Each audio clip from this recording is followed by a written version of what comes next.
What is up, y'all? It's your girl, Brand New, and honey, I am back in the building. This time, honey, I'm back to talk about this little episode of Tea with Monique Samuels. She had a cancel culture live discussion with Funky Dineva. Y'all excuse Miss Robinson, honey. Where you at, Michelle Brown, with your crazy self? You rubbing off on me, sis. Monica, she is from All About the Tea. DJ Richie Sky, y'all know him as well, a real popular YouTuber, and Bondi Blue. And we got J.E. Henson. I am a fan of Funky Dineva. I am somewhat of a fan of him. I don't agree with everything that he say, because y'all know he could be on some bullshit. But I'm going to tell you like this, if he wasn't on this live that she did, I don't know if I would have watched it all the way through. I'm just being honest. I found the things that he said to be the most interesting out of all these people. So that's good for Funky that he's able to stand out like that, okay? But, and I do like Monica All About the Tea sometimes. A lot of y'all don't like her. Y'all say she don't show her face and she be talking all this shit. And, I don't really care about that. I don't care if she show her face, or not. But I like some of the stuff, she talks about on her channel. So I felt like she made some good points. Richie made, some good points, and Bondi. I'm not the biggest fan of Bondi Blue. I told y'all, about her voice, but, that's her voice. She can't help it, honey. My voice is probably annoying to somebody somewhere, so that is what it is. I respect Bondi, though, for being in these YouTube streets and hustling and, getting all the subscribers that she's had. You gotta respect people, whether you are a fan of theirs or not. You gotta respect, their hustle, especially being a black woman on a platform like YouTube. And, I think it's like, her only income. So she's like making full-time income off of YouTube. That is amazing. I'm proud of that. I really am, guys. Y'all know I get on here and clown folks, drag them, but I will always give people their props. Y'all know who my favorite YouTuber is, and that's For It's Rocks, because to me, she just, out of everybody I listen to, I feel like she carries herself with so much class and dignity. And I like her ability to be neutral. I admire that. I'm not really a neutral person. I'm either, on this side or on that side. Some stuff I may be a bit neutral on, but I really admire that about For It's Rocks. And For It's Rocks is the person that made me want to start a YouTube channel. Okay, her and James Caldwell, because I was heavy on them, honey, in I think that was, 2015. I watched a lot of their content, and then I came with my channel late 2016. So, you guys, I'm going to play what they are talking about, and then I will be in and out, with my commentary. So before we get into the cancel culture talk, I think this is kind of going to segue right into it, because a few months ago, after the RHOP reunion, a lot of people were talking about canceling Bravo, and I've been very silent about it. So I think we'll segue right into it. But what were y'all thoughts on last night's This Is Us? So for those who didn't see it, my phone just started like blowing up. I got people texting me, then I had people hitting me up on Twitter, on Instagram, tagging me in posts, and they're like, "Oh, you're on This Is Us. You're on This Is Us." I'm like, "Wait, what?" Which I used to watch the show faithfully. I was always watching This Is Us, and I just haven't really been watching TV much lately anyway. So I was like, all right, let me check it out. And it was a clip from our show when we had to sit down with Karen at Karen's house with all the ladies after the fight happened. And it was at that moment where I didn't really have any remorse. I didn't have time to process the fight, so I was just being absolutely real. And then Kevin... You didn't have time to process the fight. I thought you didn't even really remember the fight. Okay, here we go with all this lying and shit again. You guys, it's almost as if she can't be stopped. And we know these people on this panel is not going to hold her, to task. They are not. But girl. Whispers into his newborn baby's ear and says, "Don't be a Monique."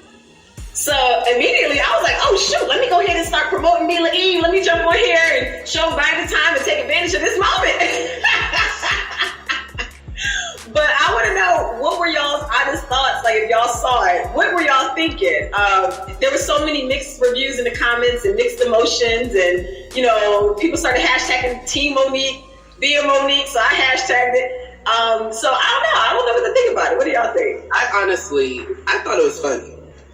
And I don't know. When I saw it, I feel like the context was supposed to be shady per se, but I feel like it was funny. Honestly, it was. You're the type of person who can take a joke, so I feel like maybe they took that into consideration. I personally just wanted to know the timestamp of when that episode was filmed, because it could have been retaliation because they're mad that you're no longer going to bring in the viewers. What was the reason for that particular scene? Y'all hear that shit? They're mad that people are still going to watch Real Housewives of Potomac. Like I told y'all, they have a new cast member already that has taken Monique's spot. So, yes, people are fans of Monique, but Monique, you have a big fan base, but you also lost fans due to your behavior. And it wasn't just you physically putting your hands on Candace, it was all the lying that you did to cover your ass after the fact. And it's kind of the same thing on Basketball Wives, where it's not just about colorism where the outrage is coming from. Yes, it's, yes, we are bothered by the colorism on there, but it's the disrespect and the disgusting behavior towards another black woman, where all y'all want to do is put her down and, gaslight her and make her think she's crazy. See, people are not stupid. When we see stuff like that happening,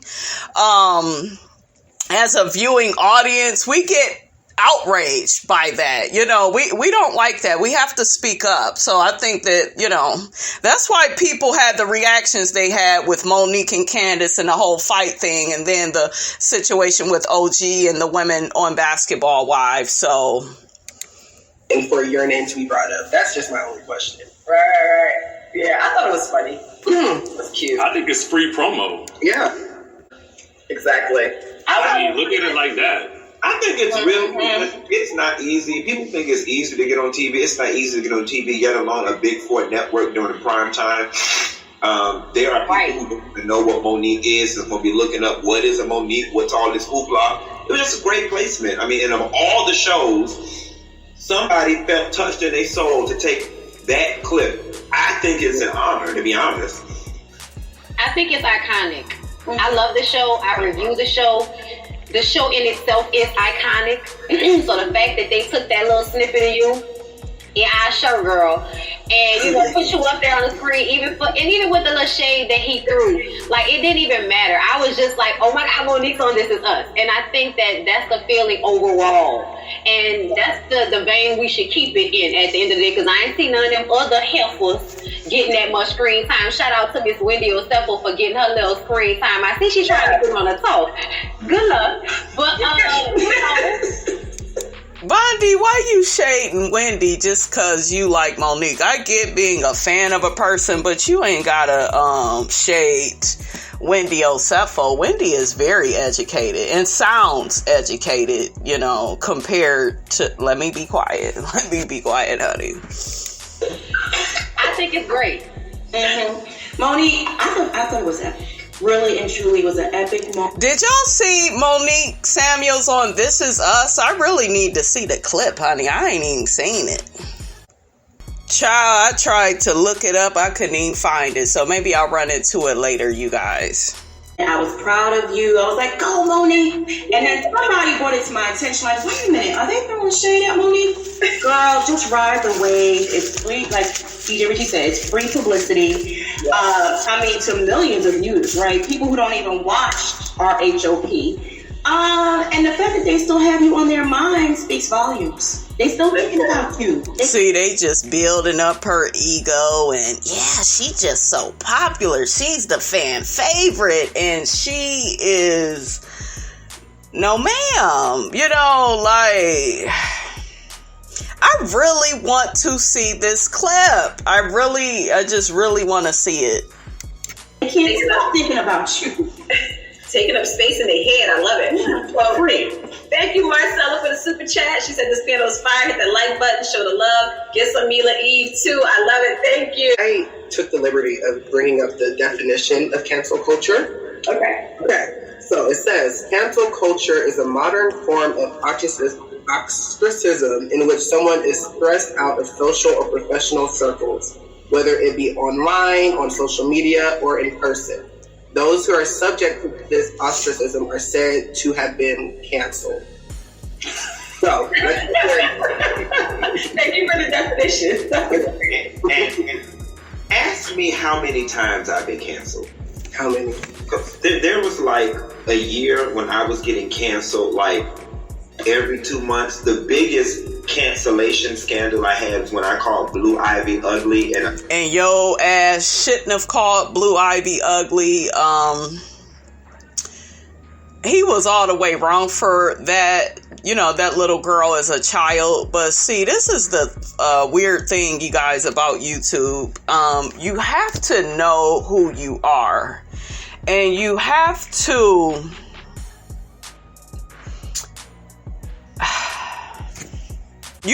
know your intentions, you know, when you speak on things. I think Funky Dineva at that time was feeling himself. He was around T.S. Madison. A lot of these YouTubers are disingenuous. To me, some of them are like clout chasers. Okay? They are. And I told y'all, you know, I respect Bondi Blue. I do. I really do. Even though I'm not a big fan of her content, but I kind of look at her like that.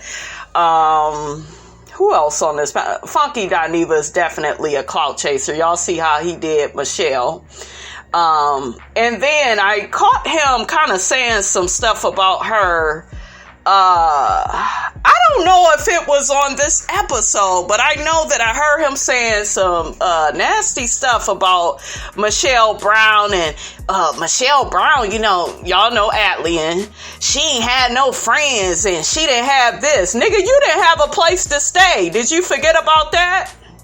And then he got to saying, y'all know she said he left dog feces, you know, all up and through the house. He talking about, no, that was dog food. And why the hell would she lie on you and say that it was dog feces and not dog food?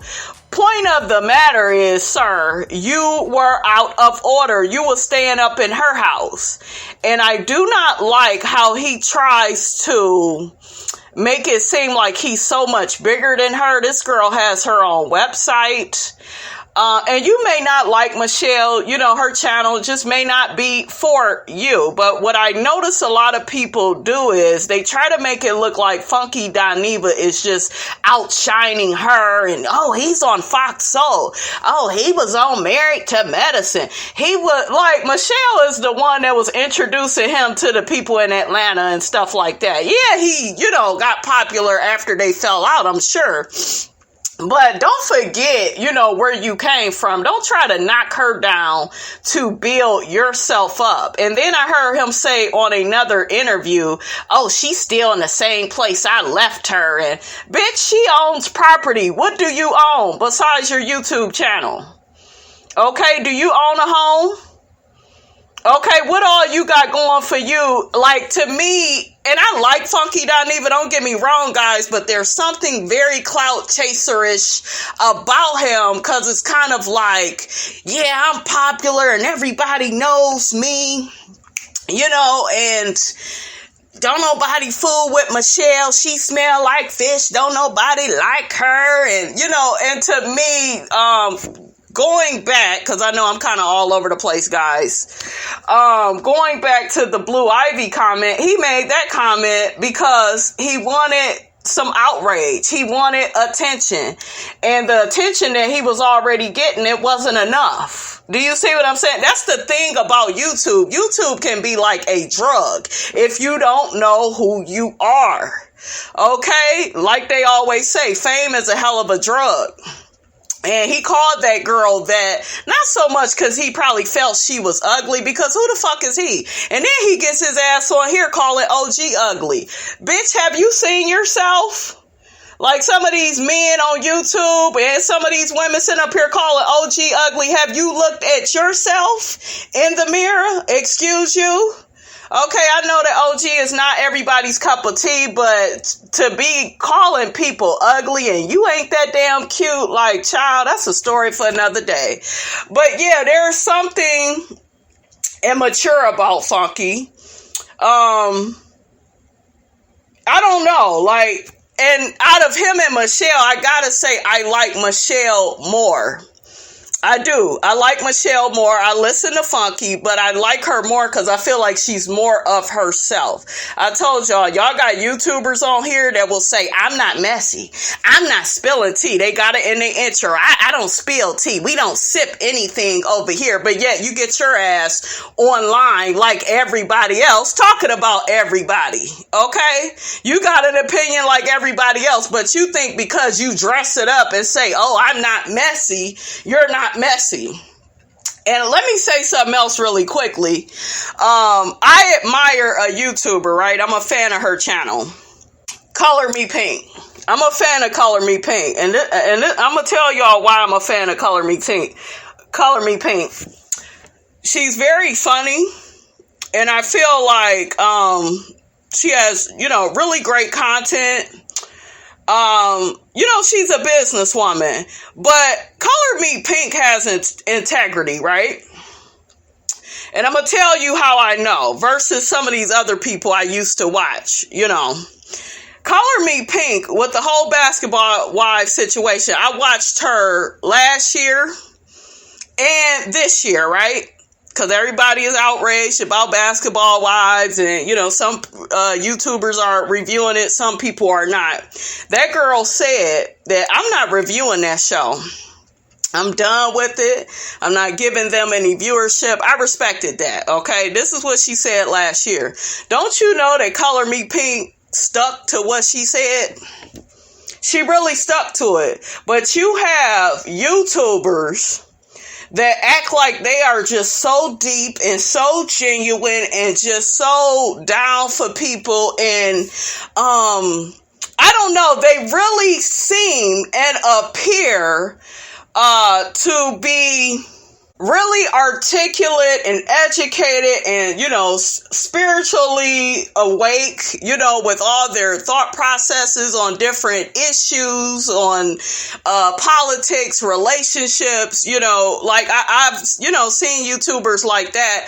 But, and I'm thinking of a particular person, I'm not going to name no names, okay? But I began to watch this person's character. This same person is a YouTuber. They said that they was done with Basketball Wives as well, okay? So, unlike Color Me Pink, that really, meant what she said. Because when I seen her move like that, I was like, okay, wow, I got respect for her. She really stuck by what she said. This other YouTuber, she's all those things that I just said. Very articulate, smart, just, namaste, really seems like this good, authentic person. This bitch backpedal. Oh, I'm not gonna talk about it. She got her ass on here last year, and I seen her this year. Okay, and then I also seen her tell people, other content creators, well, Basketball Wives, they would lose all viewership if y'all would just stop reviewing it. Hold up, ma'am. Hold up. Why are you telling other people to not review something and you said you wasn't gonna do it? Now you telling us not to review. How about you just do what you said that you was gonna do? Okay, this is what I'm saying. You know, that's why I wouldn't be interested, you guys, in working, you know, with everybody on this platform. And I know some people, they probably wouldn't want to work with me, but stand in your shit and say what you mean and mean what you say. Okay, and I know a lot of people would be like, well, that's petty, brand new. You shouldn't judge them off of that. No, it's shit like that that lets me know who you are. You don't tell other people what they should review and not review on their channel. You know, you took that oath. You the one spoke out your mouth. One thing with me is I never said I wasn't going to review Basketball Wives no more. I tell y'all all the time they get on my nerves. I'm mainly back this season to kind of document, you know, what's going on for OG. I know a lot of content creators are not reviewing the show. So I wanted to be one of the ones that's still kind of reviewing it. Not because I'm such a fan of the show, but just to document what's going on with OG, because OG needs somebody to speak on her behalf that sees the, you know, unfair treatment that, you know, she's going through. That's my intention. Okay, that's why I'm still reviewing it. And I'm not going to say to y'all, oh, I'm not going to ever review, you know, not just Basketball Wives or other shows. I'm not going to say things I really don't mean or I really don't know. Do you see what I'm saying? I like to really stand in my shit, because once you get to lying to people, they kind of look at you sideways. You know, your word don't mean nothing to them no more. You know, so they don't know if they can really trust you. So, like I always say, in these YouTube streets, honey, pay attention to people. Don't be sitting there, you guys, looking at people's subscriber counts and, like, really peep game on how they move. Okay? Really peep game on what other people have to say about them. And you may say, oh, but that was that person's experience. Yeah, but it could also be a lesson and a warning to you to not do anything with them. Like Funky.Neva, I wouldn't really want to be bothered with him. I am a fan of Quentin. You know, when he's talking intelligently, I am a fan of that. But all that dressing up in a wig, I never liked him like that. And to be honest with y'all, I didn't get why he was so big. I thought Justin J was the shit on YouTube, and I still feel that way. I don't agree with everything that Justin J does, but Justin J is the king of what he does. That man is funny as shit. He is the funniest YouTuber. Okay, people be, oh, well, Alexander Rogers, nope. He ain't got shit on the King of Reeds. People are bigging up Storm Monroe. Storm he's like your uncle at the barbecue funny. Justin J, that shit hits. Like, that shit hits you. You could be coughing and think about something that Justin said. You damn near be choked out. That man is funny. He has a talent to him, whether you like him or not. Justin J is polarizing. I'm a polarizing person as well. You either like me or you don't. But yeah, and that's my opinion. You know, you guys may disagree, and that's cool. But that's how I feel, honey. Comedy bit or whatever, and I woke up. I mean, and it was a show in DC, as a matter of fact. And the only people I was talking to was the people in the room. Wake up the next day, it's on every radio station, every urban, whatever. Comedian calls Blue Ivy ugly. He needs to be canceled. And then now, I mean, folks are just going in, or whatever the case may be. And, you know, Monique, to add another layer to what you were saying about cancel culture, because it is so layered, social media gives people the ability to feel like there's something, and it gives them a false sense of power when they have none. Because the reality of the situation... Well, shit, you kind of talking about yourself, because you felt like you had a lot of power, you know, for you to call Blue Ivy ugly like that. You know, he really loves being in the company of these people. T.S. Madison and, you know, Heavenly Off Married to Madison. And this is the thing, you guys. I'm not at all hating on him. I think you are to grow and navigate the entertainment industry in the right way and be social. there's a way to do it, right? And have the right intentions, and then there's a wrong way to do it. And I think that Funky Dineva, I could be wrong, he's one of those people that say and do shit because he's still, it's almost kind of like I'm here, but I'm not here. He called Blue Ivy what he called her because he has some self-hate within himself. That's what I'm realizing with a lot of these people that talk about OG like a dog, okay? It's a lot of self-hatred, and like I tell y'all all the time, whatever lives inside of you, you can hide it all day, but baby, it's gonna come out, and people is gonna see it. Y'all remember when I played that Shadow documentary where I was talking about Monique Samuels? Because Monique Samuels has this thing of, oh, I'm perfect Patty and I'm happily married and I'm this and I'm that and I wouldn't hurt a fly. Shit, lies you tell. We saw you drag Candace's ass. You wasn't remorseful after you did it. You got to lying about it every which way at the reunion. Andy looking at you all crazy like, well, bitch, do you feel something? You know, people start coming down all on Andy. And when that happened, Monique felt justified in reacting the way that she did because you got these fans of hers that's telling her she's not wrong. Okay? It is, and I can talk my big shit because I've been canceled so many times. Then a nan soul behind a Twitter or Instagram or Facebook account with 2 thumbs that has the power to cancel anyone. Normally, you making noise on your Instagram and you're expressing outrage, but the reality of it is most of y'all are too damn stupid, too lazy, and don't have the resources nor follow through to cancel any damn body. Real canceling somebody involves somebody really doing something worth being canceled that really crosses some bridges on some contracts that causes advertisers to pull out of some shit. In opinion, naivete, thoughts that vary from yours are not worthy of being canceled. Rape, yes. Calling people niggas, yes. But the reality of the situation is you. What about calling OG a monkey or using a monkey emoji? What about that?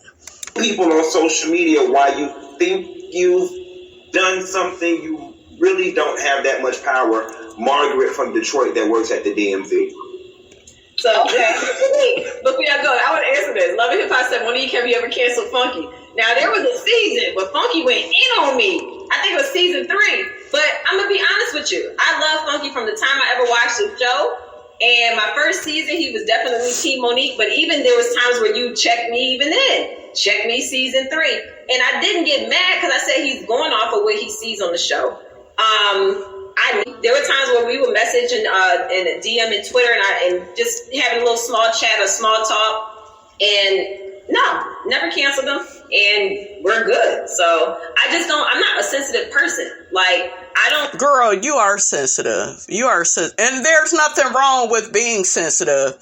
You are sensitive, Monique, because you did not like that you attacked Candace and them girls didn't want to be bothered with you. You really didn't understand that. And I know that was the case because I remember you saying, keep her away from me. Y'all remember after her and Candace fought? Keep her away from me. I'll kill her. And, and then, what was that? You had came back for a second time to attack Candace after you had already dragged her. So, yeah, you are sensitive. Excuse me, you guys, but it's okay. It's okay. And how do you guys feel about cancel culture? I feel like cancel culture is fake. I feel like people are always saying they go cancel somebody. I've been canceled several times because of my mouth. But like I always tell y'all, that's my cross to bear. That is who I am. I would be very inauthentic getting on here and not cursing. Should I curse a lot? Should I overly do it? No. There's a way. I'm aware of that. I am aware of, just cursing excessively to the point where, it's like that's the only thing coming out of my mouth. So when people was coming at me about that, I was upset, but I received the message, right? I'm humble enough to receive the message that, sis, you are all of that and you don't got to do all of that. Okay. But I wasn't even trying to, put on for you guys when I did, do a lot of cursing. That was me when I'm upset. Do you see what I'm saying? I'm not one of them YouTubers where I try to act like I'm happy all the time.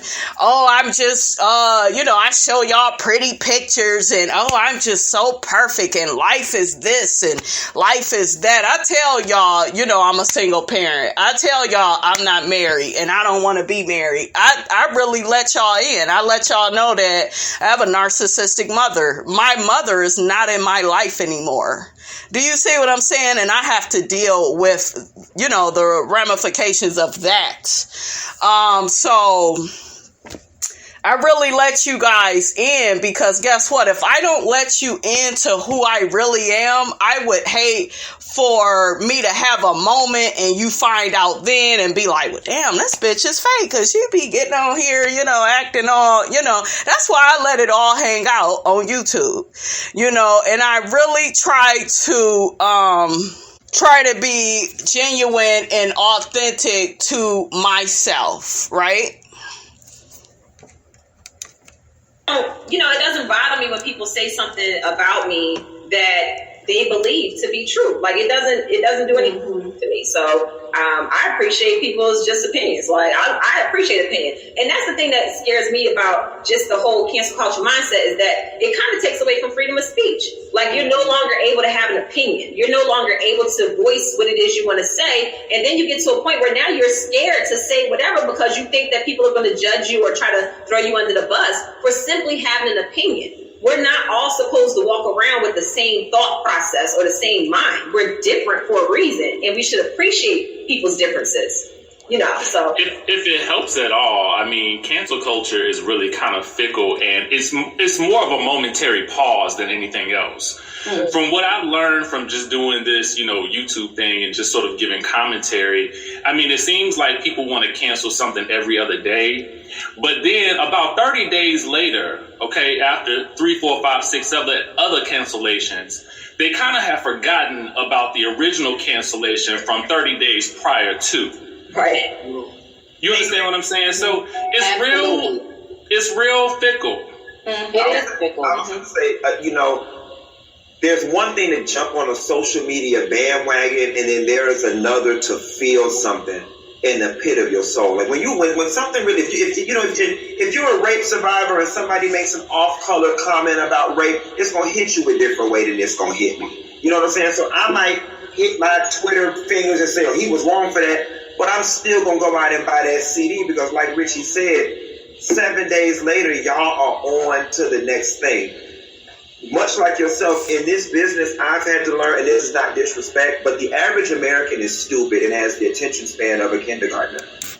All right, you guys, we're going to go ahead and end the video on that note. I will be back with part 2 of, commentary of this cancel culture that's was hosted by Monique Samuels, Funky Dineva, Monica from All About the Tea, J.E. Henson, Bondi Blue, and DJ Richie Sky. So I will be back with a part 2 on that. Don't forget, you guys, to like, comment, and subscribe. I am your girl, brand new, and I will check you guys out in the next video.